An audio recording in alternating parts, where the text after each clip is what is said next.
بسم اللہ الرحمن الرحیم۔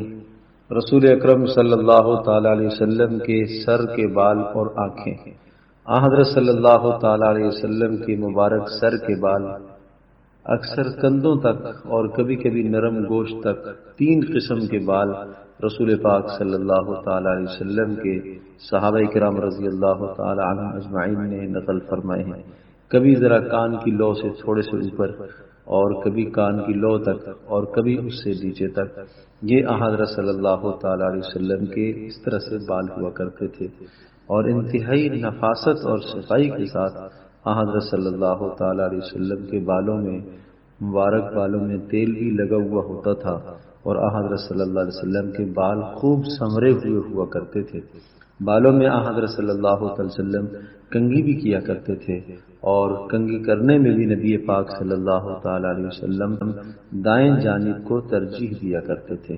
تیل لگانے میں بھی اور کنگھا کرنے میں بھی حضرت صلی اللہ تعالی علیہ وسلم دائیں طرف سے شروع فرمایا کرتے تھے۔ یہی پیارے پیغمبر صلی اللہ تعالی وسلم کی سنت ہے۔ اور ایک حدیث میں آتا ہے کہ جس کے بال ہوں اسے چاہیے کہ وہ بالوں کا اکرام کرے، یعنی بالوں کو سنوار کر رکھے، انہیں تیل لگائے، اور بکھرے ہوئے بال اول جلول آدمی لگے، یہ کوئی اچھا طریقہ نہیں ہے۔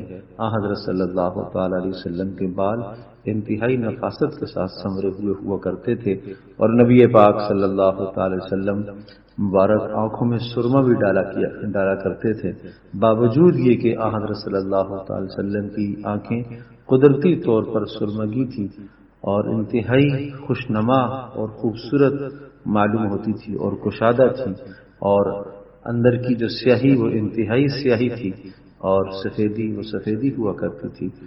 رسول پاک صلی اللہ تعالی علیہ وسلم رات کو سوتے وقت آنکھوں میں سرما کا استعمال فرمایا کرتے تھے، اور بعض روایت میں آتا ہے کہ 3 سلائیاں رات کو سوتے وقت آپ علیہ الصلوۃ والسلام آنکھوں میں لگا لیا کرتے تھے، اور بعض میں اس طرح سے بھی ہے کہ دائیں میں 3 اور بائیں میں 2 لگا لیا کرتے تھے۔ اور ان سنتوں کو زندہ کرنے کی کوشش کی جائے۔ اللہ تبارک و تعالی ہمیں عمل کرنے کی توفیق عطا فرمائے۔